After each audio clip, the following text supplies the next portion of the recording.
Y qué bueno que continuamos, ya que de eso se trata, de ser persistentes. Hemos venido a Durango para sostener un ideal, una necesidad de grupos sociales, de familias, por su identidad. No solamente regional en cuanto a lo que significa ser duranguenses, sino de qué manera han participado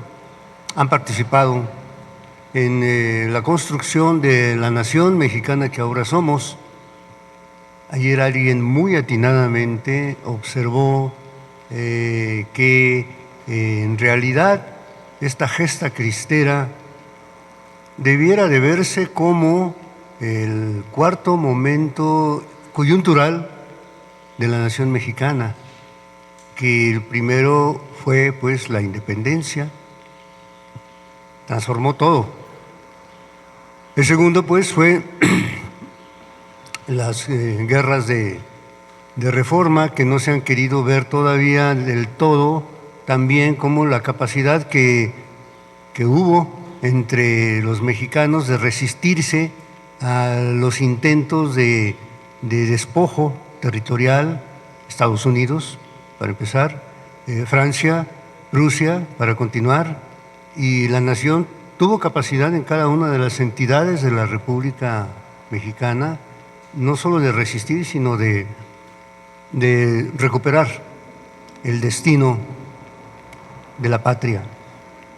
Y luego, bueno, pues la guerra o la revolución, que vendría siendo la tercera transformación. De ahí ahora se maneja, y ahora sí tomo las palabras de quien lo dijo, la cuarta transformación, pero no es cierto. La cuarta transformación es la gesta de los cristeros. Esa es la tarea y esta es la semilla que quiero compartirles. La cuarta transformación es la capacidad que hubo en los distintos, ahora llamados estados de la República Mexicana, de resistirse a un acto de poder fáctico, político, militar, económico, para que la nación, los distintos grupos sociales de la nación, pues ya no fueran como lo habían venido siendo históricamente desde el siglo XVI, unidos por la religión católica, cristiana, los símbolos de la religión, los signos de la religión, la cruz, el Santo Cristo, el Sagrado Corazón de Jesús. Así que contra esa disposición, poder fáctico, político, militar, se levantaron todas las familias y todos los individuos que dijeron, ¿y por qué? No. 100 años han pasado de esa gesta cristera, que es correcto, no tenemos por qué llamarla guerra cristera, porque no es una guerra entre estados. Por más que, como nos decía ayer el padre Chalchihuites, pero es que hubo una jus belli, una guerra justa, la evocación que hace en derecho, al derecho, de lo que fue la guerra justa.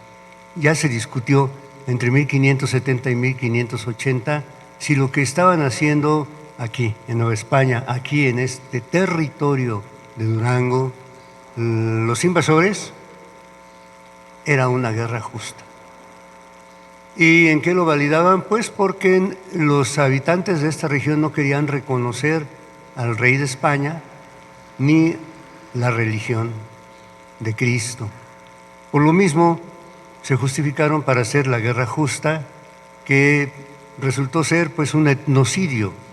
No quieres aceptar al rey, no quieres ser católico, cristiano, no te quieres bautizar, pues no tienes derecho de vivir. Eres irracional. Y a los que no mataron, los hicieron esclavos.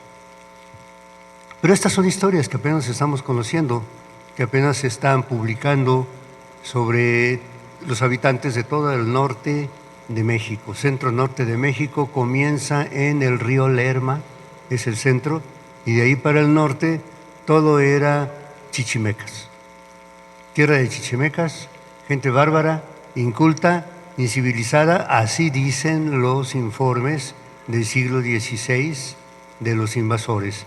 Nuño Beltrán de Guzmán, que entra por Pánuco a San Luis Potosí, a Jalisco, a Nayarit, buscando el oro.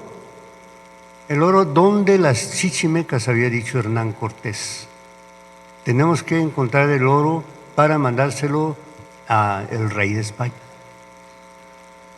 Es que bueno, no hay por qué darle tanta vuelta al asunto. El poblamiento del centro norte de México que sucede, la invasión de los territorios donde habitaban antiguas naciones que apenas están recuperando su identidad porque conservaban su lengua. Yo le preguntaba a Javier, ¿qué quiere decir Bayacora? ¿De qué lengua viene? ¿Quiénes estaban ahí? Y Javier me decía, ¿parece náhuatl? No, no es náhuatl. Yo he estudiado náhuatl, he aprendido la lengua náhuatl en la maestría en la UNAM. Pues no, Bayacora no es náhuatl. Ahí está. Entonces, un principio, que buscar cuál fue la nación originaria en este lugar al que vamos a ir el día de hoy, y cuál el de todos los otros lugares, sitios de Durango, donde hay parroquias. Ahí en las parroquias está la búsqueda del origen, la fe de bautizo. Tenían que bautizar primero a los naturales que habitaban el territorio para después de recibir las aguas bautismales, pues poder recibir al Espíritu Santo y que se les abra el entendimiento a los sacramentos, a la fe, a los significados de la iglesia, de la fe, pues. Si no se bautizaban, no se garantizaba que por más catequesis que se les diera, iban a entender. Y esta era una norma en el siglo XVI. Así que hay que ir a las parroquias de todos los pueblos de Durango, como ayer decía, a buscar en sus archivos parroquiales los más antiguos registros bautismales, y ahí van a encontrar ustedes qué naciones originarias, antiguamente llamadas pueblos de indios, habitaban la región. Y también, bueno, esto tiene que ver con otra teoría más sociológica y más antropológica. ¿Por qué son como son? ¿Por qué persisten en sus actitudes de ser como son? Para nuestro tema, ¿por qué defienden? ¿Por qué defendieron? ¿Por qué se dispusieron a defender su identidad, su signo de la fe? En agosto de 1926, ahí sucedió en la congregación llamada Santiago Bayacora el primer levantamiento, la resistencia contra las disposiciones de ese Estado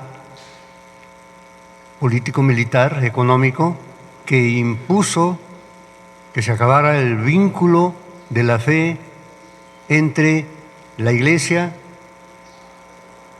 y las familias, los habitantes de cada lugar. Así que bueno, pues esta es una muy bonita tarea que a mí me ha dado mucho entusiasmo cuando han aceptado que estemos aquí, iniciando este seminario. ¿Qué vamos a ver en Bayacora el día de hoy? Ahí nos lo van a platicar.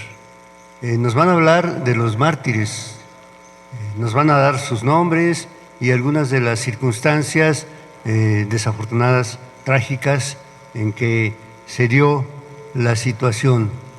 Pero también vamos a ver, nuevamente, reitero, la validación que la historia puede hacer, porque no fue solamente el acto o los actos de 1926, sino la persistencia que hubo para reconocer ese acto tan, hoy decimos, heroico. el obispo de Durango, que salió también en el decreto de expulsión junto con otros obispos. Ya no lo dejaron regresar después de los arreglos en 1930. El gobierno de todos modos se opuso a que regresara a continuar con su labor pastoral en el hoy arzobispado de Durango, porque se le había dado la ocasión de mencionar en el sínodo romano que debían ser reconocidos como mártires, estos que habían muerto en defensa de la fe, de la religión, de los usos y costumbres de la sociedad, de la población, los de Bayacora, para empezar, los de Chalchihuites, como nos decía ayer el padre, debían ser mártires, reconocidos mártires, así como lo fueron en los orígenes de la organización de la Iglesia, los mártires cristianos en Roma. Y se aceptó. Y por esa circunstancia es que vino el Papa ya Juan Pablo II y le dio lugar a que efectivamente se trata de una acción, una suma acción de un ser humano, de un individuo, de varios en colectivo que se opusieron a la desintegración del valor moral, social de la sociedad. En ese entonces, 1926, de la sociedad cristiana. Así que bueno, pues estoy muy a gusto en Durango, porque vine a un lugar donde todo puede verse, como historiador que soy, en documentos. Pero también la otra parte, en documentos como los parroquiales que ya menciono.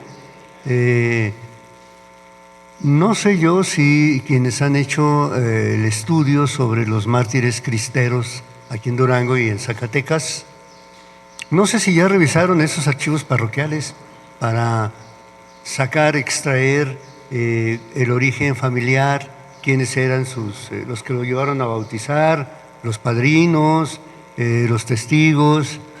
Y como ya estamos en 1900, ¿qué será? 10, 15, 20, pues también ya se tiene que hacer un acta de nacimiento por lo civil.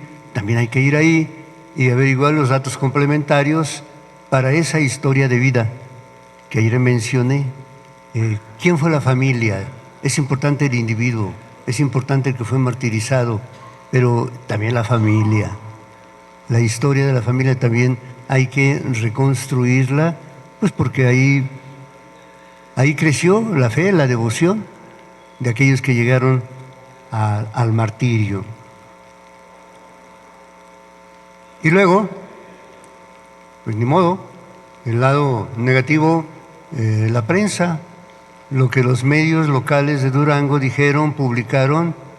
Digo negativo porque si no somos entendidos de que se trata de puntos de vista que deben de ser compartidos, creemos que así fue.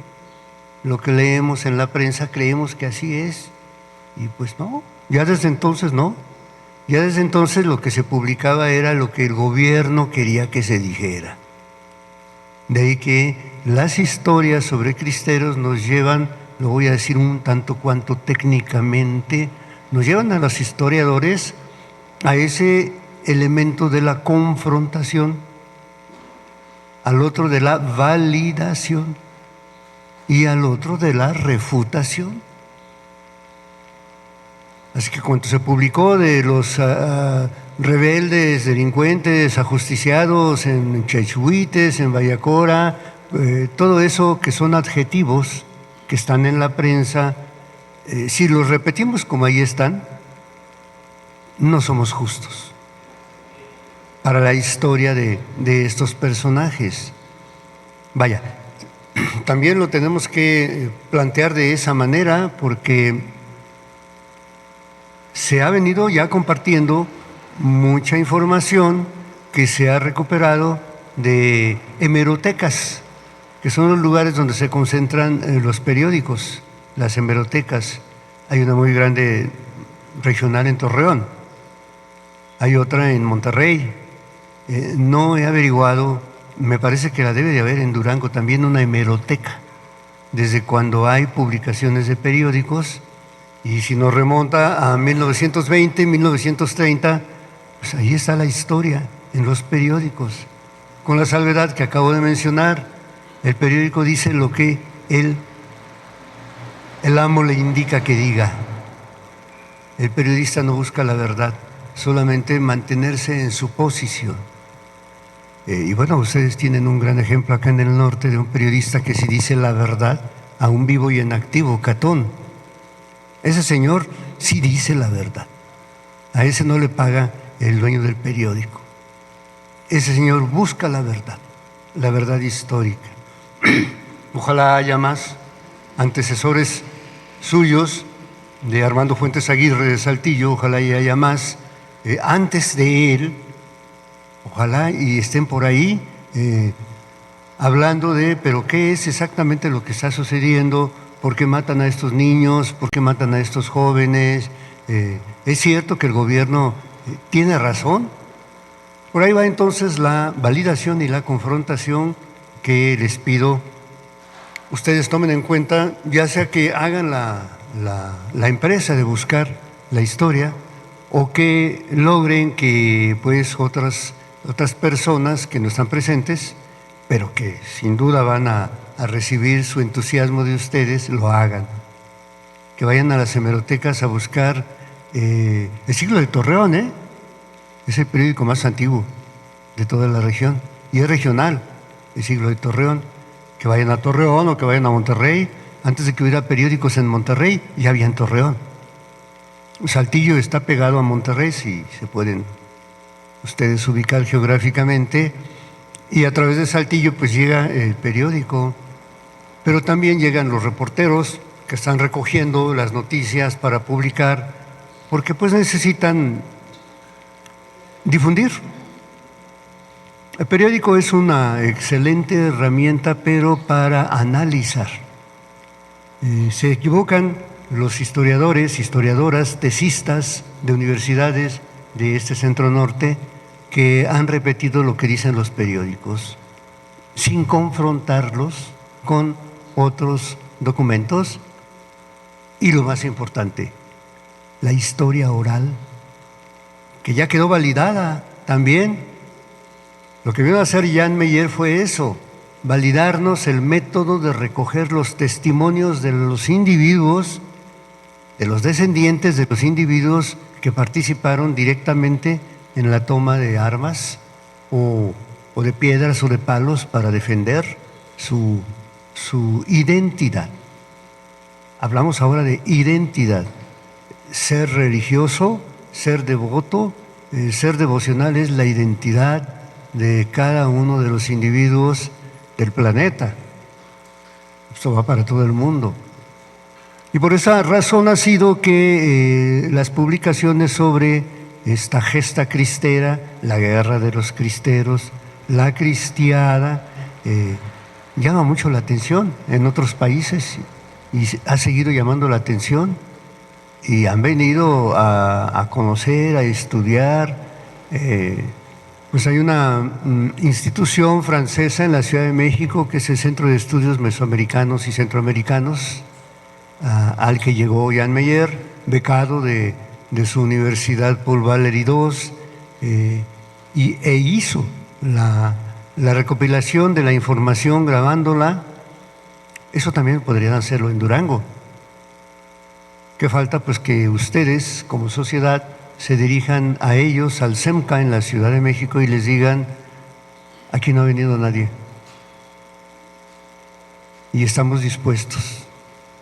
Vamos a Vallacora, vamos a Chachihuites, vamos a nuestros archivos, vamos a nuestros centros de acopio de documentación, archivo parroquial, archivo de registro civil, archivo histórico municipal, donde incluso estarán las actas de la circunstancia en que se dio la represión. Y las personas. Lo que vamos a hacer el día de hoy, por ejemplo, puede ser el caso. Lo que vamos a ver, a escuchar en Santiago Vallacora puede ser el caso para comentarles a estas personas de la República Francesa en la Ciudad de México que pueden venir para construir mejor las identidades. Bien.